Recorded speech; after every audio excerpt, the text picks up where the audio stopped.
Good morning, ladies and gentlemen. Thank you for joining us here on this very hot, wonderful summer's day. Friday again. Next week, we're going to be back to Monday morning. But how amazing that we did, sorry, Alison, but how amazing that we did have these sessions on Fridays, especially last week when we all woke up to such challenging times. And for me also to be talking to you today, when I just got back last night or yesterday afternoon from Strasbourg, from the European Rebbetzin Conference. So it's wonderful for me to have a chance to talk to you now. I have so many things to share, mainly from you amazing people, but it's very possible that I'm going to have plenty of material for Monday as well. So it's fine if we don't get through everything. There really is so much to talk about right now. And the highlight for me of the European Rebbetzins trip was that I got a chance to tell the wonderful group of women about this program and read out some of your amazing letters to them. So thank you to everyone who sent letters in to us. I'll tell you one very sweet thing that happened. So one of the women who was there, her name's Sari, she comes from Antwerp. She's a big shadchan there. And she did the core 2.5-year training program with me. So we became very good friends. And as you know, at the beginning of last week, there was a core campaign. And I'm sure, like all of you, there are so many campaigns I'm asked to do. My commitment is that I'll only take, more or less, I'll only take on our kids' schools, yeshiva, and if there's a charity that I'm particularly involved with, so CORE is one that I'm involved with. I run together with Sarah, who many of you met on Shabbat. I run the community of practice for Shul Rebbetzins. Oh, we have 13 people in the waiting room, ladies and gentlemen. Wow. We are overwhelmed by all of you coming to join us. This is a very special treat for you because we don't normally live stream this class. We record it and you can watch the recordings, but it's a very unique group. So can I give them a quick, is that okay, everyone?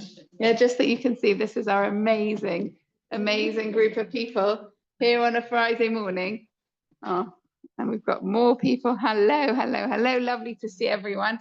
And I'm just sharing with them about something that happened at the conference. So Sari was on the core MMC program with me, and during the campaign, so I'm very particular with campaigns because we need to build this shul one day, right? You're going to get bombarded then, trust me. But in the meantime, I can't forward everything. I'll often post things on my status, but I can't forward everything. And even with this, I said to the people who run it, I said that I'm not going to be putting, I'm not personally messaging people. And then at one point I was preparing for the shir and I was thinking about the trip to Strasbourg. I was like, you know what? The only group that I really want to share this with, because it's an amazing opportunity for people, if they'd like to be involved with it, I'm going to put it on my Emunah group. Sari sent me a message. She goes, how did you suddenly get all those contributions, all those donations? I said, well, I put it on the Emunah group, right? So this is, to me, this feels like a very unique group that we have here. And we're honored to have some of our wonderful Rebbetzins and community leaders from all over Europe joining us on Zoom. So thank you all for being here with me. So I'm going to start by sharing some of the beautiful letters that you shared with me to share on the conference. I have to be honest with you, there wasn't time to share all of them because there were so many and they're so powerful. But I did share some of them. And like I said, I'm going to read them out now. I hope I have all of them here. If I'm missing any of yours, then please tell me at the end and I'll bring it on Monday. So, hi, Jacqueline. I've been thinking about what to write. I am grappling at the moment with faith, which is unusual for me, as I watch the news with rockets falling and landing in Israel on residential areas, people being injured and killed. I talk to my family who are in and out of their mamad, stressed and scared, and I ask why. What is happening to this world we live in? I love our sessions, which came out of our trip to Poland, when one evening we spoke about struggling with faith after the 7th of October. The weekly sessions have certainly helped. You're a wonderful moderator, and I am in awe of the stories you bring to us each week, connecting to Hashem, especially the hostages who found their faith in the darkest of places. I continue to say to Hillel each day and hope we can have the life back we had before, with no more wars, anti-Semitism, and the land of Israel living peacefully with its neighbors. Enjoy Strasbourg. I did. Thank you. Okay. Dear Jacqueline, thank you for your wonderful and uplifting Emunah meetings. I always look forward to them, and especially on days like today, when we heard the news from our beloved Israel. This was written last Friday. No matter how I feel when I arrive, I always feel strengthened and supported by you, and indeed all the other people who make this a very special group. Wishing you a successful meeting with all the other strong women you will be with, and praying for the safety of all of our people. With love. Each one of these is gold. We're going to be making a book with all these amazing emails and insights together. Thanks for today's talk. As always, it's so interesting and thought-provoking. For your conference, I would like to add my money's worth. When we started as a group, we had a common aim that was to look for answers as to why we are Jewish, why we use prayer to help us. Is there something unexplained which guides us to be good people or have more faith? What inspiration can we get from other members of the group and from texts and writings of sages and people who have looked for answers? Each week, we find personal stories that help us find the road forward. We hear from people who inspire us with their stories, that also guide us. Have we yet found the answer? No, of course not, but we keep looking. We have discovered people of no faith that have turned to our faith to help them get stability in their lives due to the upheaval of the times we live in. What an incredible religion we have that gives us so much to learn and live by. This group is not one of just understanding the message of Torah. It is about being better people with the help of teachings and even unexplained coincidences of how we are protected by forces which we do not understand yet. They are around us at all times. At the end of each session, we have gained knowledge and many ideas to think about. Life goes on, yet we try to understand the place we are in and why those who wish to see us gone are failing. Have a great time with your fellow Rebbetzins. Best regards and Shabbat Shalom. I told you, each one a gem. Dear Jacqueline, you're probably in Strasbourg already, so I hope this isn't too late for you. You wanted some feedback regarding our Living with Faith group, so here goes.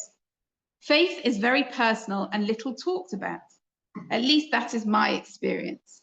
Our Emunah group has opened a whole new world for me where I can share, hear others' thoughts and experiences, and has removed the sometimes lonely process of belief and prayer. It's wonderful to be with others, to share our beliefs and doubts, and to know that it's okay to talk openly about our trust in Hashem. Thank you for starting this group. I hope it becomes a regular ongoing feature of what Bushi Shul has to offer for everyone, regardless of where they stand on the religious spectrum. Have a great trip. This is a longer email, but as always, a very powerful one.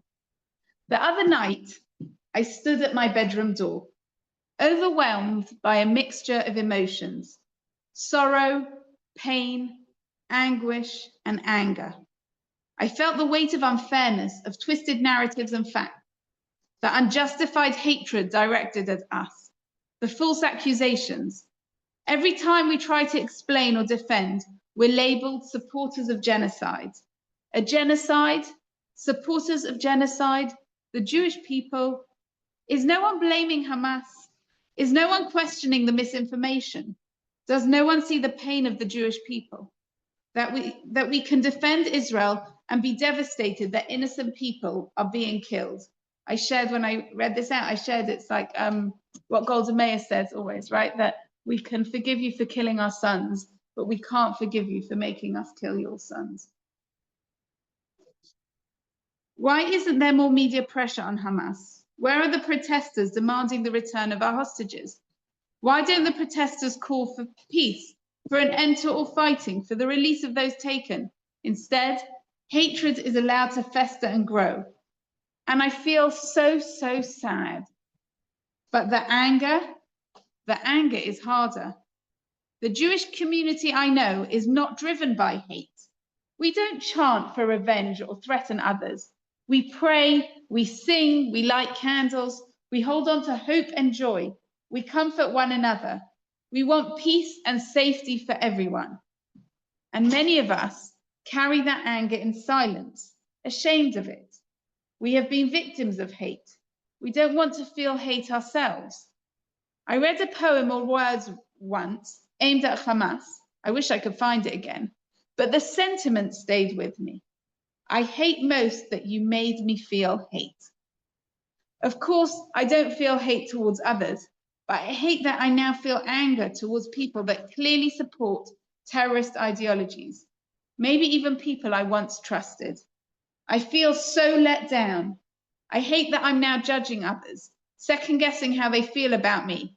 Am I safe? Can I trust you? Should I hide my identity? I hate that we feel so alone. And so I stand at my door, ready to go get into bed, knowing I won't sleep. The thoughts, the feelings, the anger won't let me rest.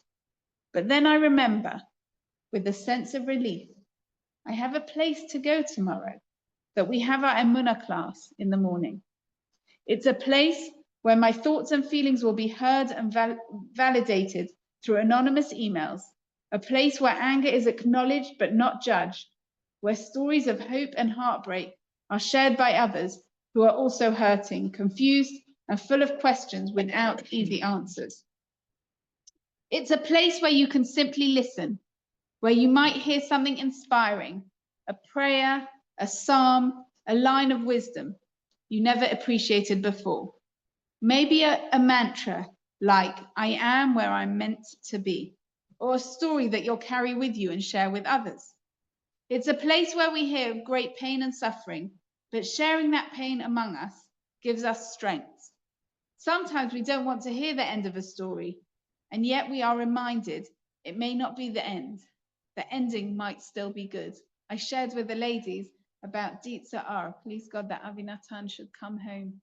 But that she spoke about the idea that we shared in this group, that if it's not good, it means it's not yet the end, right? It's not yet the end. And one of the things that I'll share as well with you as we continue, but the idea, what you keep hearing Israelis singing, Od Yoter Tov, it's going to get better and better and better. It's not yet there, but it's going to get better. It's a place where you can be humbled by other people's experiences, where you can write anonymously, 1 line or 4 pages, and each email is treated with care and reflected upon in a way that connects so many emotions and ideas. One day, I raised my hands and spoke, something I wouldn't normally do in a big group. Of course, Rebbetzin Jacqueline made me feel that my comment mattered, but afterwards, I doubted myself. Was that stupid? Was it relevant?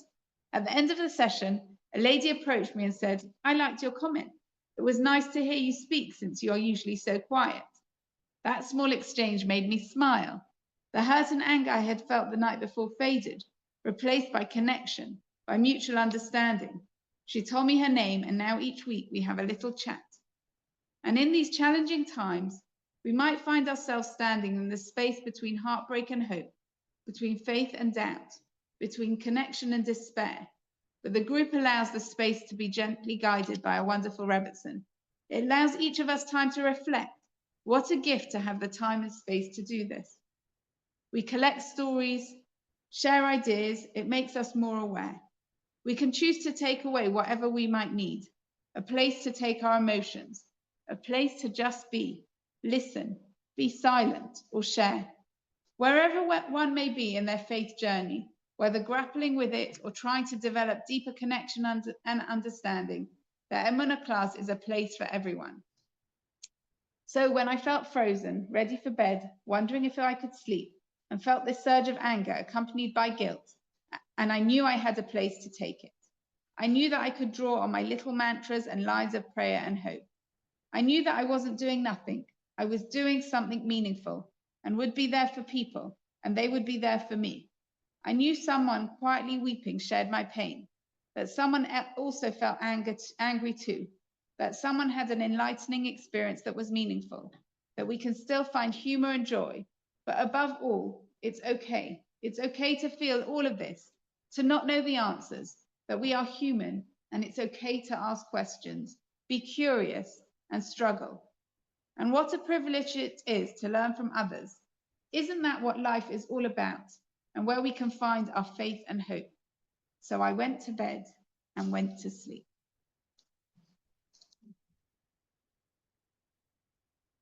On Sunday morning, I took Sarah to Headroom Cafe in Golders Green, and then we took her to the station, and we met there Aliza, who's the head of core and who was coming to help run the conference with us.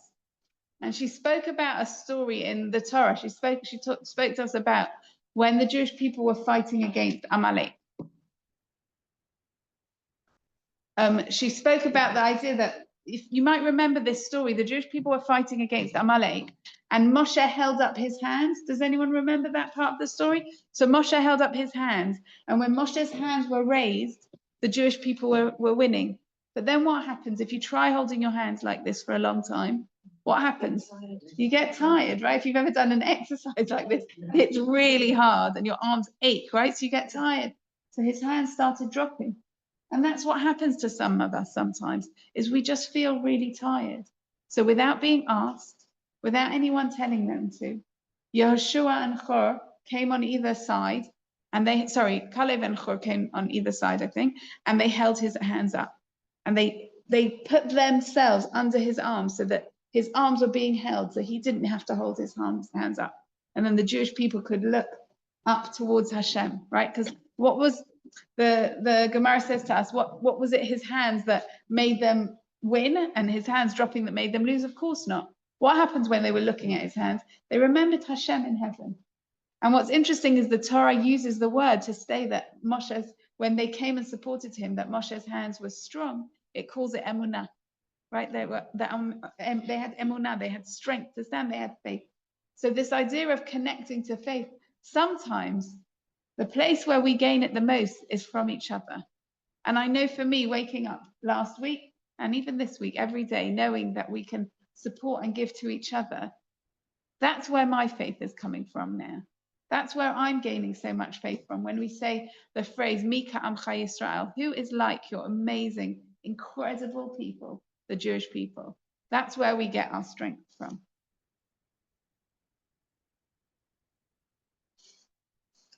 Okay, I'm just trying to find a little bit out of order. On the train, so I want to tell you a great story that happened. So on the train there, I took my laptop with, and I was preparing a PowerPoint presentation to give this talk at the conference with all your letters and the pictures, and it was going to be an amazing PowerPoint presentation. And then guess what happened? And then we got there the first night, amazing program, very, very late. I'd been traveling. I took 3 trains to get there. It's another story. Don't ask, you are where you're meant to be, I guess, right? I have to keep telling myself. And I traveled on my own, and I'm really nervous of that. I could have ended up, I nearly missed both 2 of the 3 trains. It was, one of those adventures of Jacqueline. That's the way I roll. But we got there. I got there, and then it was a really long day, and I was going to, so I hadn't finished preparing everything on the train because of all the stopping and starting and trying to compile it together. Some of the emails you'd sent came later, so I didn't have time to print them. So I didn't have all the papers, but I was just trying to put this PowerPoint together. I was so tired that night. I thought, you know what, let me have an early night. I'd been up from 5 in the morning and hadn't gone to bed till probably 2. So it was really like not ideal. I was like, let me have an early night. I'll get up at 7. Breakfast is at 8, but you can really come at like 8:45, and I'll prepare then. It will be fun. It's just to kind of fine tune everything. And I turn on my laptop, and guess what? The battery dies. No problem. Looking through my bag, looking through my case. The one thing that I left at home, the charger. Okay. Hashem. This is what I meant to do, right? The night before, actually, there had been a panel on imposter syndrome, right? So are people familiar with imposter syndrome? Yes. So it's something we talk a lot about at core and with our leadership thing. program. I really have imposter syndrome. You know, even that's what I'm saying to you, like, do we need to put it online so that all these amazing Rebbetzins who could give like the most detailed, unbelievable Emunah shares are listening to me? But it's okay. I have imposter syndrome. They do too. So it's okay. Everyone has imposter syndrome. But they had a panel on imposter syndrome, and there was a lady that was, so it was Charlotte, who runs the conference, Charlotte Dunner, Aliza Bulow, who's head of core, together with Debbie, who heads it with her, runs education. So the three of them, and then there was going to be a fourth lady. I think, I'm not sure where from. There was going to be a fourth lady, and it was on the program. Fine. About maybe an hour beforehand, they come up to me and say, "Will you be on the panel instead?" Seriously, like, really? So I said, you don't like, not me. So they're like, that's exactly why. Imposter syndrome, perfect. You need someone who's going to talk about feeling like an imposter. So I did run that session beforehand. But why am I telling you about this? So so I lost my charger. Yeah, so fine. Okay, so I lost my charger, I couldn't charge it. Then I think, well, maybe the PowerPoint was a little bit like my crutch. Have you ever seen someone who talks? A friend of mine used to do this. When they talk, they're like holding onto the stender for dear life.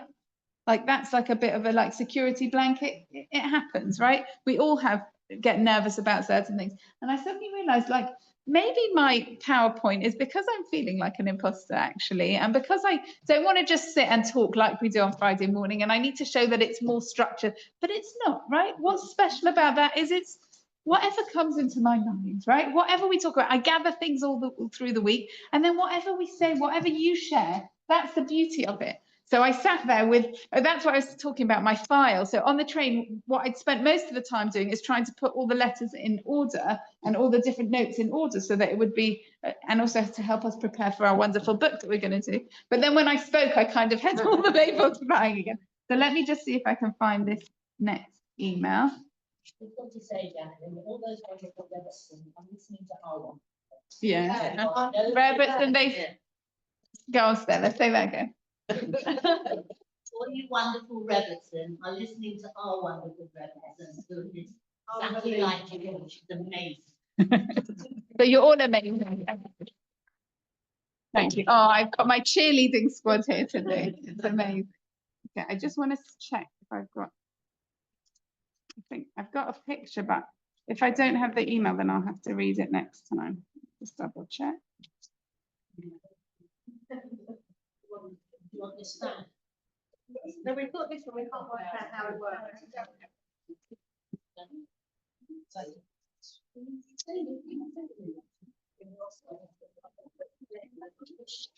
Rachel, can you just go on my desk and touch the white file with all my papers, because I'm missing one email.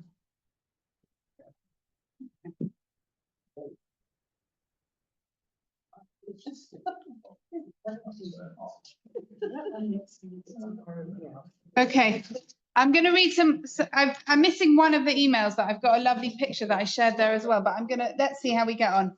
Okay, we've got some more. This week is like all emails. It's amazing. You made my job easier. I told you last time I'm going to come back from Strasbourg exhausted, so please make my job easier. Thank you. You all did. Okay, this one's a very emotional, powerful email that I want to share with you. Dear Jacqueline, I would like to thank you for all the support and kindness that you have shown me in so many ways, which I truly value. I am also so glad that I have joined a wonderful Emunah group. We had a most memorable session before Shavuot, where you shared a powerful account of a Jewish British soldier who had served in Afghanistan, and how he unraveled a series of events which he had experienced, which enabled him to realize and believe in Emunah. He found himself in the place he was meant to be. I continued to think about this constantly over the ensuing days, and having decided to travel to Israel on my own for the first time since Alan passed away, I applied for a return ticket on El Al. I thought it would be wonderful to spend some time with my youngest daughter and her husband, who made Aliyah together 26 years ago, as well as to be with my 3 Israeli granddaughters. The dates I selected included Friday, Shabbat, Erev Shavuot, and the day of Shavuot, when they would not be at work or school. However, I was told that there was a very long waiting list, It was extremely unlikely that I would get a ticket, and the travel agent had no idea of the potential cost, which could be extremely expensive. 2 days later, I had a reasonably priced return ticket to travel on the dates that I had selected. 16 years ago, Alan and I had bought an apartment in Israel in North Netanya. We enjoyed many holidays there over the years until COVID struck. When Alan became ill, we were unable to travel. As a result, we had decided together that we would rent it initially and eventually sell it when the property market improved. Suddenly, a couple of days before my departure to Israel, although I hadn't been to the apartment as the prospect of being there on my own was too painful, I suggested to my family that if we all went together, it would be easier to be there for a good reason, by going to celebrate Shabbat in Netanya. They thought that this was a great idea, so we did our shopping and cooking in advance, and off we went. It was so difficult to walk in without Alan, and I felt so sad, even though it was wonderful to be there with my family. But having Friday night dinner together was so special. The following morning, whilst everyone else was asleep, I found my daughter lying on the couch in the lounge. We started chatting, and I just couldn't stop crying. I felt so utterly lost. After a while, I found myself looking around the open plan lounge, dining area, and kitchen. It all looked beautiful. Alan and I had chosen the flat together, organized the renovation needed together, and had chosen the furniture and decor together. We spent many wonderful holidays together in our apartment with our family, as well as entertaining many friends for meals, which Alan and I loved to plan and cook together. We had so many wonderful memories to cherish. In a moment that I will never forget, I realized that I was in the place that I was meant to be. Jacqueline, your words resonated in my head. The apartment was part of Alan's legacy for his family, a foothold in Israel, and I had decided instantly that I would not clear it for rental or sale. It is for our family to enjoy whenever they have time to go to Netanya.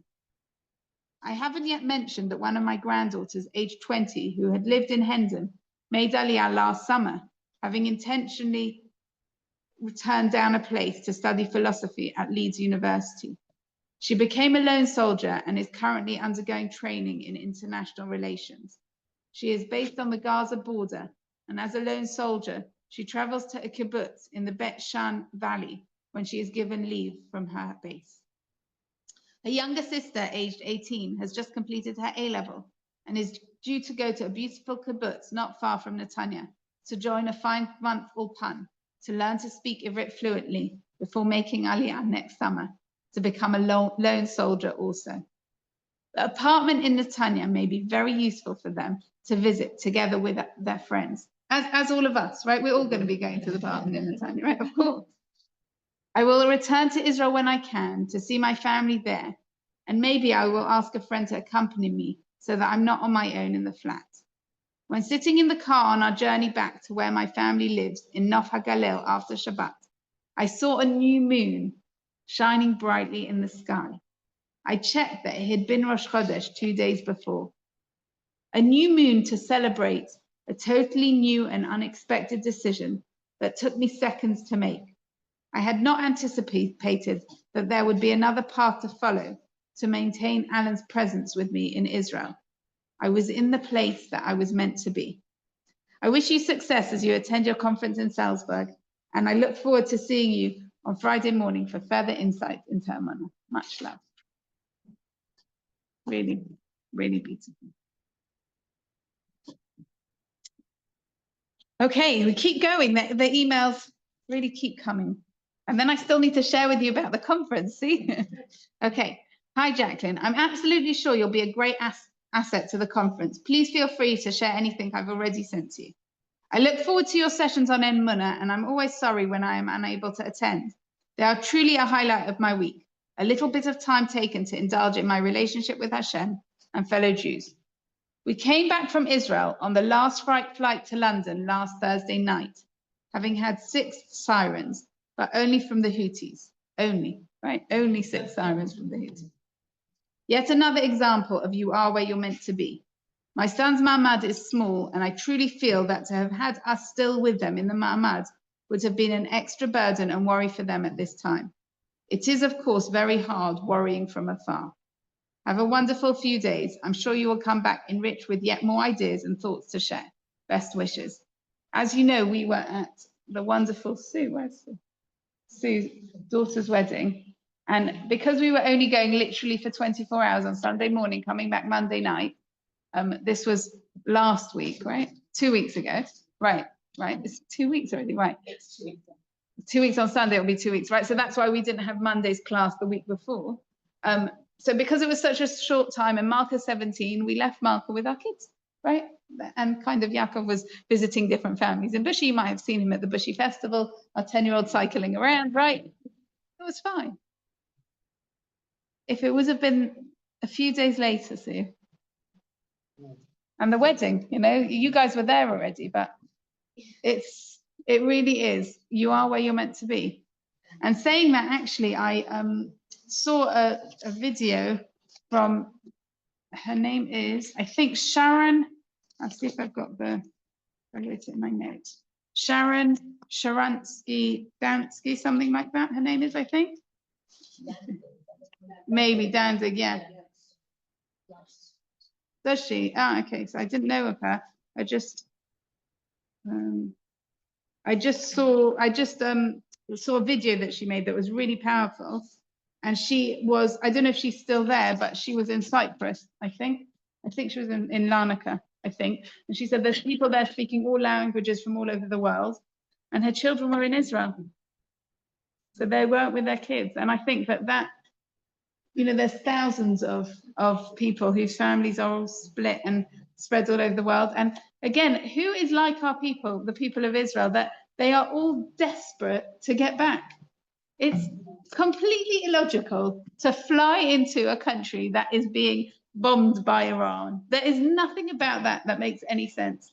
And everyone who's Israelis who were meant to go back are desperate to get back there. I know there's a lot of people there who need to leave, and I know that that's very, very concerning, especially for people who, when it's your close family and friends. I know it's really, really a challenging time. But I just think, like, who is like our people? You know, they want to be in Israel. They want to be in our land. Yeah. Yeah, go on. So I get a text message on Monday morning from my brother, and it says, good news, Noah, his son, is with us in Renana. Bad news, his flat in Tel Aviv has been totally destroyed. And he sends us a picture, and then he put Israel 5. I mean, what epic. And he sent a picture, I mean, his flat had been totally destroyed. And they wanted him to come back over the weekend, and he's a combat soldier, and he's very cocky, and it'd be fine. And he didn't want to come back, and in the end, on Sunday afternoon, my sister-in-law said, please come back, not for you, but for me. Just come back for me. So he came back and stayed, and he was where he was meant to do. So, and that's why I sent them back. I mean, you can't make head nor tail of the whole thing. So it's just. You are where you're meant to be. You are where you're meant to be. 100%. So Melanie sent that when I was in Strasbourg, so I shared that with the group as well. But like, and that's not to say the people who have been hit are where they're meant to be. And everyone saw with Soroka Hospital, right? Like, everybody is talking about the fact that they had emptied that building 24 hours beforehand. That's just unbelievable. It's unbelievable. So how many people still there? Say again? There were so many people that they say were still That were still injured. Yeah, I know. And I think that's the point, that as much as we share the stories of miracles, there's also people who have been killed, and there's people who were stuck in the rubble, and there's a lot of homes that are destroyed. So I don't think that it's not like, you know, everyone was saved and everything's wonderful and we can just celebrate. But actually, I think when we can find those parts of hope and the parts of the miracles that we can see, we have to celebrate those, because the pain is so real as well. 100%. I saw pictures of Magen David Adom rescuing babies from rubble, but they're alive. Yeah. Miraculous that they're alive. But yes, 100%. It's so painful. I went to, but I went to a talk last night. With somebody gone, and they had on screen, and the guy was a medic, and he was explaining no one realises they go from here to there, I don't know where they're going, where they can find, and it's unbelievable. It's just unbelievable. It was amazing. So it's very frightening times, but I also think compared to what it could be, I saw there someone draw a picture of the Jewish people's Iron Dome over Israel, and it was like the hand of God. Like, this isn't even as amazing. The Iron Dome is unbelievable, but the fact that things are missing or things, there are miracles. There are miracles. Okay, so I don't think I can find. I'm going to have to share one of the emails. I'm going to have to share it next time because I can't find. On the actual list, 23 people, 14 serious, 26 moderate conditions, 591 light conditions, 149 anxiety victims, and 204 were treated on site for cuts and scripts. So it's not nothing. Every life is so painful, and when you saw that family, that every life, it's so painful. But considering how many missiles they're sending on us, we just need to continue to pray. Did everyone see the message yesterday about the Tehillim, to say the thank you Tehillim? Did anyone see that? Okay, so I want to tell you what it explained it, but I'll explain it in my own words as well. The 23rd of Sivan was yesterday. That was the day when, if you remember in the Purim story, Haman said he's going to kill all the Jews, and then eventually they managed to convince Achashverosh that actually the Jews should be allowed to fight back. The day that decree was made was the 23rd of Sivan. Who were they fighting against? The Persians. What is Iran? Persian. What's interesting though is that we know that through like Kabbalistic sources, I think as well, it's brought down that Yishmael is going to be at the end of days. That's going to be kind of embedded in all the different nations, and that's going to be like our final showdown. Do you remember when we walked those of you who are here, we walked where we're up to with Mashiach, right? We're at the table. So Aliza shared with us last night, actually. We went out after everyone else had gone. So the people who were helping to organize, we all went out together to discuss the conference and how it had gone. So like, I guess I could just do like a debrief from Cor's perspective. We had a debrief with Shala and with Aliza, with Debbie and with Sarah as well. And Aliza shared, she said that when October the 7th happened, she remembers going shopping and not buying green bananas because there's no point buying green bananas. Mashiach's coming. And she was buying onions and she thought, I'm not going to get an extra one because it's just going to go it's going to be left over in the fridge.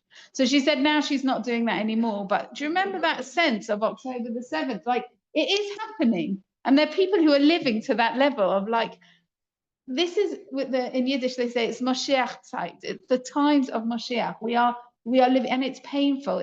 It's labor pangs, right? We're going through Chevle Mashiach. It's called the labor pangs of Mashiach. We're going through really painful times. It hurts. It really hurts. But we are also seeing unbelievable miracles if we look for them, right? Melanie shared with us an unbelievable miracle. Thank God that her nephew's okay. And I know there's lots of people who aren't, but every time someone is saved, we have to say thank you to Hashem for that. Okay. Oh, I've got so much I need to tell you. Okay, one more email, and then I'm going to share you one story from the conference, and the rest I'm going to have to tell you next time. Oh, I don't even know where to start. Okay. Hi, Jacqueline. Many thanks for this morning's timely and much needed Emunah sessions. You mentioned that you'll be speaking about this incredible initiative at the Rebbetzins conference, and I have some comments that may be useful. Number one, having struggled since October the 7th to deal with the new normal, I have found the sessions one of the most useful and supportive resources available, and think other communities would benefit greatly from creating similar programs. I told them that. I said they all have to set this up. I'll just tell you quickly. Oh, I've got too many. One of the women that came to my talk, so she lives in Antwerp. I don't know if she's on now, but she said she saw the title of my talk and she's like, I can't go and listen to stuff about October the 7th. It's too stressful. It's too difficult. It's too challenging. And she walked away from the session going, gosh, I have to bring this to Antwerp, don't I? I said, I don't care if you do it with one other person or two other places. And yes, you've got to start it. So if she's listening, I'm sure she will be, but I'm looking forward to hearing about this starting in Antwerp as well. Someone else, one of the other Rebbetzins said to me, will you send me all the emails so I can read them out there? I said, no, you've got to get your own, right? Rabbi Ephraim Goldberg started this in Boca. I didn't read his emails out. We've got a momentum going here. You need to read your own. Okay, and number 2, you have created a safe, non-judgmental, empathetic environment not found easily elsewhere. You bring us together as a community, and your well-prepared sessions help us grapple with our faith and fears together. Number 3, you generously bring your whole self. Honest, realistic, caring, vulnerable, and reassuring. This is a key success factor. So talking about imposter syndrome and talking about sharing with a really prestigious, impressive group. I'm about to give my session. I did it twice because there were you could choose different sessions to go to. I did it twice. And the second time, Aliza, the amazing Aliza says, can I sit at your group? Yeah, sure. She said, do you mind? She was really lovely about it, but sure. And Aliza, like I said to you, she didn't buy green bananas. Yeah, this is the woman who lives and breathes and dreams. Please God, one time we'll bring her here to Bushi. She's got the most incredible woman. Her life is building the Jewish people and supporting the Jewish people, especially the women of the Jewish people and the women leaders of the Jewish people. So she's sitting there, and the part that I did decide to share was what I started with you, which has been really vulnerable about after October the 7th, when I shared with you that I just didn't see how any of the hostages would come home. And I'm so pleased to be able to say, thank God they're coming home, and please God, all of them should come home. But to share that in front of these incredible women. But actually, do you know what?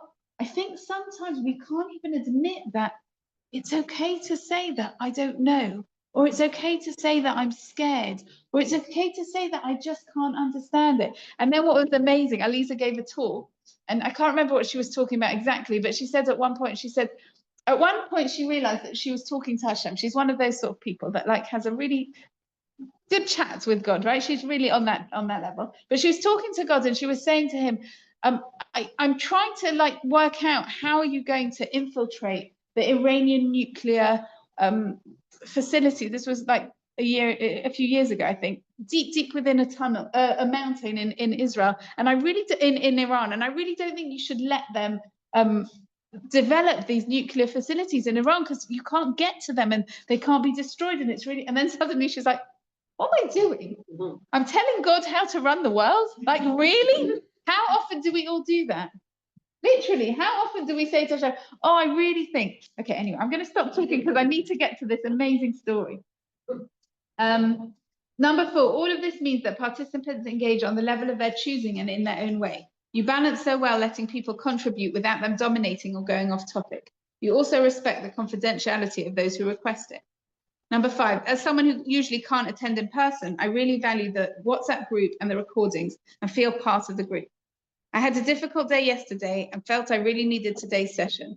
I arrived feeling okay and left feeling uplifted. That's how I felt last week. I arrived feeling not okay. I arrived feeling quite not sure. And then I left. Through talking to all of you, I left feeling uplifted. I shared with a group, there's a verse that says, King David HaMelech says in Psalms, Ha'emanti ki adaber, I believe through speaking. And I think when we talk about it, whether it's your letters, whether it's your comments, whether it's me speaking, it helps me to believe more.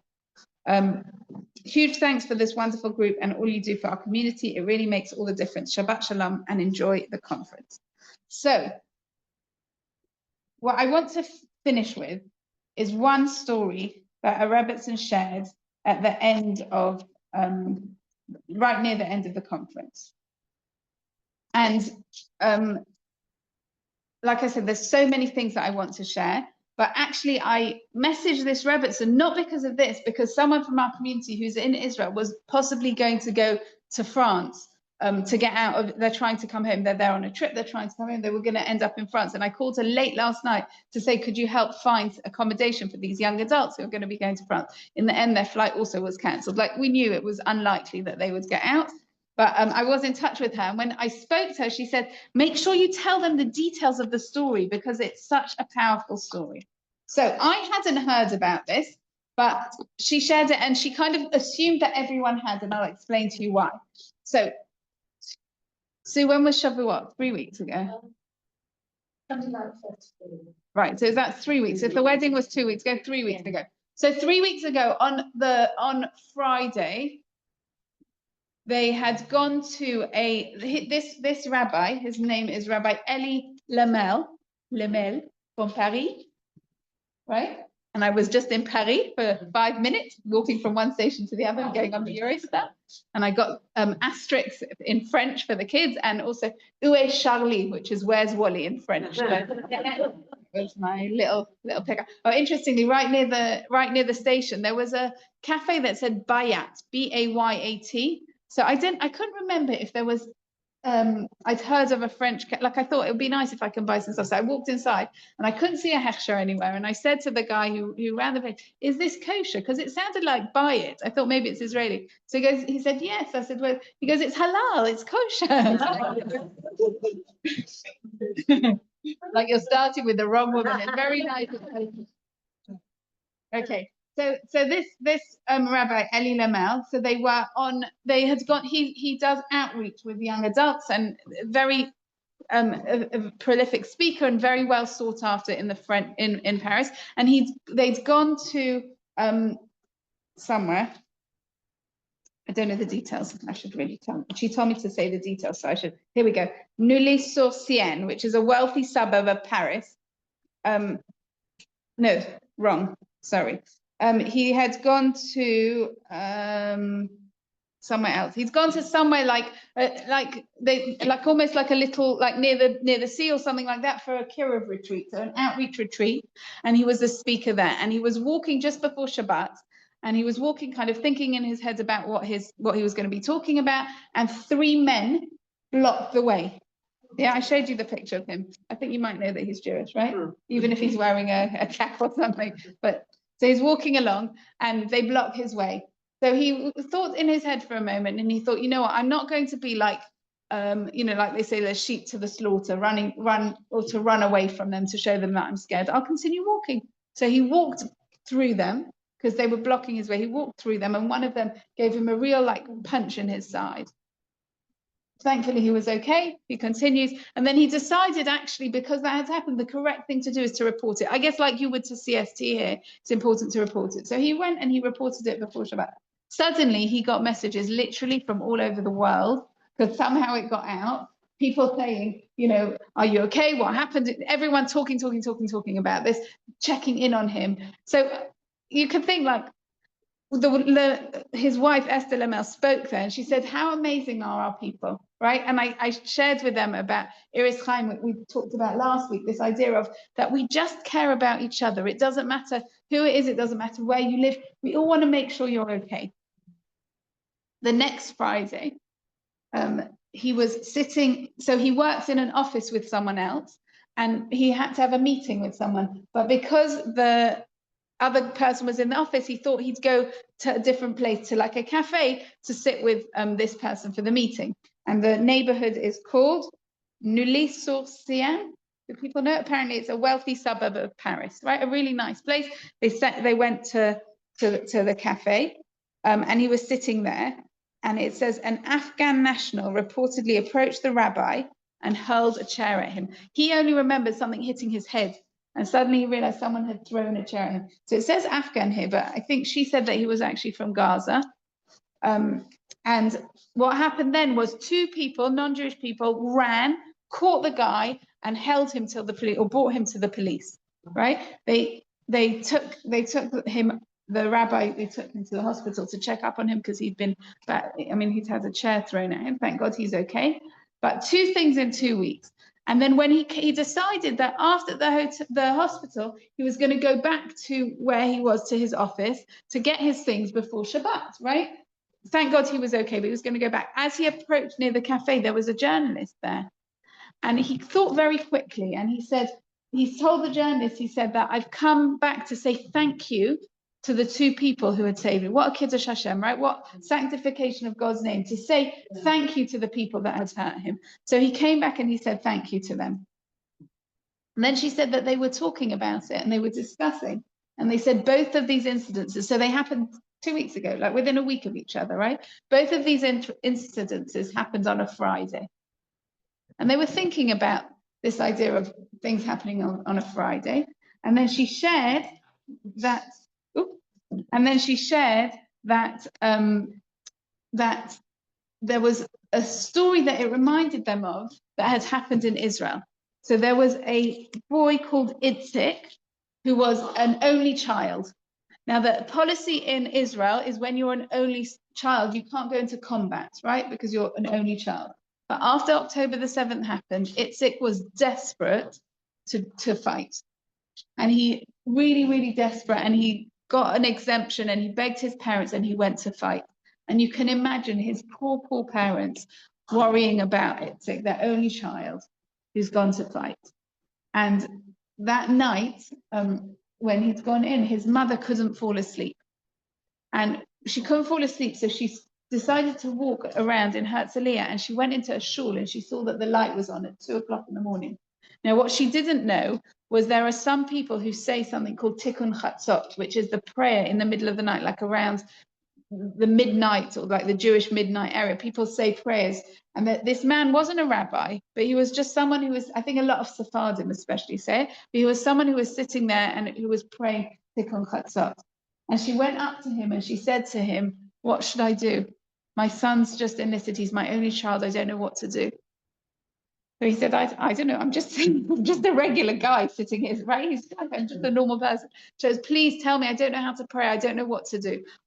This is all so new to me. What should I do?" So he said, "You know what? We'll take out a siddur." And he takes out a siddur and he opens it up to a random page. And the page it opens up to are to Zmirot of Shabbat, right? The songs we sing on Shabbat. And particularly the page he opened it up to was to the words, Ki eshmera Shabbat, kel yishmereni. When you keep Shabbat, God will protect you. This is a secular Israeli family. And she said, she went home and she said to her husband, she's like, "We have to do this. We have to keep Shabbat because it needs to protect our child." And he said, "I can't. I smoke. I need to watch the news. I need to be able to drive. I can't do it." And they were speaking backwards and forwards together. What should they do? And they decided as a compromise, they were going to keep 3 hours of Shabbat, right? They came up on their own, but it's such an important idea to know. Judaism is not all or nothing. It's not, "Oh, I don't keep Shabbat, therefore I can't keep anything." It's keep 3 hours of Shabbat. She said that the first hour was nice. They were talking to each other. They had a meal together. It was nice. I mean, they didn't know anything about Shabbat, so they didn't know how to celebrate Shabbat. But okay, they're sitting and they're enjoying Shabbat together. That was the first hour. The second hour already got a little bit harder. They didn't have much to say. He's getting a bit on edge because he needs a cigarette. It's not so easy. By the third hour, it was torture. It was so hard to be not checking up what's going on, him not smoking, not going anywhere, just sitting. Like I feel bad for them. No one told them you can play Monopoly, right? Like that goes on for 3 hours. But no, so they're really that torture. But they did it. They kept 3 hours of Shabbat. After Shabbat, they found out that Itzik's tank had been targeted, and he walked out without a scratch. But they found out, when did it happen? When do you think? During the third hour. Now, Esther Lamel said to us, and remember, she's talking to a group of religious women, and she said that her husband said it happened twice on Erev Shabbat. It happened twice before Shabbat. Every single one of us needs to improve our Shabbat. But what I said to her, and I was talking to her, I said, "I'm so excited to be able to share this with our community." I think there's things that, even when we did Shabbat UK, there's things before October the 7th we couldn't say. And there's things even I don't know if I could say beyond this group, right? Our country is at war. There are missiles falling on someone in our community's building in Tel Aviv. There are people that we know and love who have loved ones in the army. Sarah Oppenheimer was here last week. So I shared this on Shabbat, but not with everyone. I was in the car with her. We went to Soyo. She doesn't, the closest restaurant to her is a 4-hour drive, right? A kosher restaurant. So she goes to Starbucks. That's it. Like she doesn't have, so we went to Soyo, and on the way there, her son, who's in the army, called her, and I heard her giving him the most beautiful bracha and her telling him that he should be safe, and just unbelievable. When we were in the conference, I can't remember if it was the first day or the second day. I think it was either Monday or Tuesday. I don't remember which. I think it was Monday. I said, Sarah, are you okay? She just seemed like a little bit, you couldn't really tell, but I just sensed something. And she said, I missed a call from Aaron. And I spoke to my daughter-in-law, and he's going in on another mission. He called to say he's exhausted. He's just come back from one mission and he's going straight into another one. And she was really upset because she'd missed the call. I'm not sure she's spoken to him yet. Yeah. So it was Monday or Tuesday, and we're now Friday. Please God, he should just, Aaron Ben Sarah Fager, he should be safe. They should all be safe. They should all be looked after. But literally, they are telling us what we can do to help protect the Jewish people. If you think that going on your phone and checking up if there was another bomb in Israel over Shabbat is going to save anyone's life, it's not. It's not. However long you decide, whether you decide for an hour, whether you decide for 3 hours, whether you normally keep Shabbat, but you could do a little bit more, we could all do more. I know we can, everyone, I could do more to make Shabbat special. But no, during that time, you will probably never hear the end of the story. You will probably never know whose life you did save. It won't be that story where you know in the 3rd hour, you won't know. But whether you choose 1 hour, 2 hours, 3 hours, 25 hours, we have to do something different. We are at war.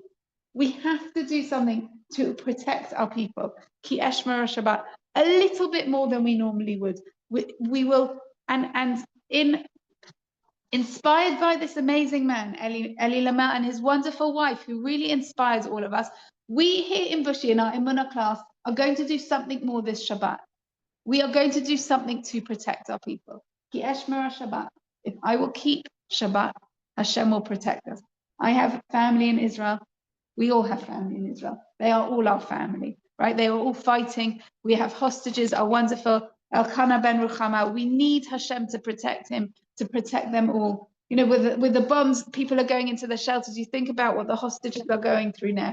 We must do more. And actually, whenever we say we feel so helpless, I just thought this was such a beautiful thing to say. Every single one of us can do something. We're not saying that everyone now needs to keep 100%, 25 hours of Shabbat. It's not what it's about. Every single one of us can do something.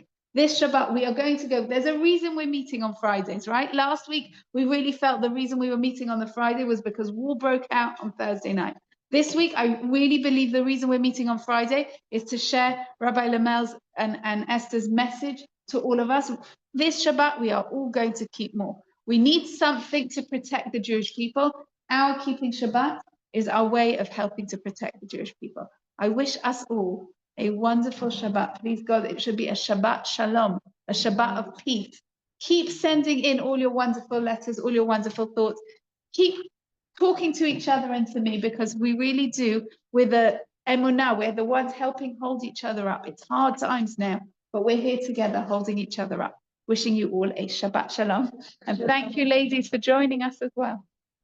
You want to go? Ladies and gentlemen, Lawrence is going to share with us. Yeah, no. This week, Stone and I had a meeting with our financial representative, who actually lives in Wolverhampton, and he's not Jewish. Well, we've had him for 10 years. He's a remarkable man. As usual. I know. What is he going to say? I know, don't panic. Hear the phone going at home, so we discuss everything about our finances with him. And he's really a lovely bloke, and not, as I say, not Jewish. And during the conversation, he says, is there anything worrying you? Are you anxious about the state of your finances? And we said, no, everything's fine. We're quite happy with what you're doing. It's great. And then we're nearing the end of the hour, and I said, well, there is one thing we are anxious about. And he said, okay, what is it? I said, we are concerned that we may have to leave this country in a hurry. How would that affect our finances? And he said, what do you mean? I said, life can be quite difficult for us here. I said, we're in a community, our own community, which is great. I said, but there are outside forces that really don't want us here. And at some point, it may be because of who we have to leave. And his face just dropped, because his sole reason in life for us is to make sure we don't have anxiety. And this was something he couldn't deal with at all. He was really upset, wasn't he, sir? You know, and so there are people out there who don't understand our predicament. Yeah. Now, I'm not saying it's not safe in this country. Of course it is, but we also understand it's not. You know? It always makes me think of Anna Tefka, you know, the scene at the end. Yes. It's okay, we're people that move, it's okay. Yeah. It's okay. One of my favorite things when we went, I can't remember if I shared this with the group, but one of my favorite things, we went to when they dedicated the Sefer Torah for Diane Ehrentreu's memory, which was my Shul. They're talking about doing a building project there. And you know, my father even says, he's like, why would you rebuild this place? Like, we're not going to be here for very long. And Diane Dunner, he's the son-in-law of Diane Ehrentreu, who's taken over the position there. He said that when Moshiach comes, they're going to pick up our shuls and take them to Israel. So like that was, you know, but yeah, we do move. It's okay. It's okay. Please God, we should be safe, and we should, and you know, we've got the Rebbetzins who are here from all over Europe. Everyone should just be safe, and when it's not, then we move. And thank God that we've got Israel to move to. But people outside that community really don't get it. I don't. But I'm like all work group, none of them are Jewish, but I'm very, very friendly. We've been friends with them for 30 years. We meet up every 4 or 5 months, so a few times. When I say to them, I'm not very comfortable here, and there's every chance I'm going to have to at some point pick ourselves up. And they went, that makes me so sad. Like they can see what's happening in the news, but it doesn't directly affect them, so they don't get it in their heart like we get it in our heart. Yeah. And they've known me since I was 20 years old, like I'm 55, like they've known me forever. And they said, it just makes me sad. Yeah. It just makes me sad to hear you, one of us, actually saying that. Yeah. They don't get it. Yeah. It's our reality.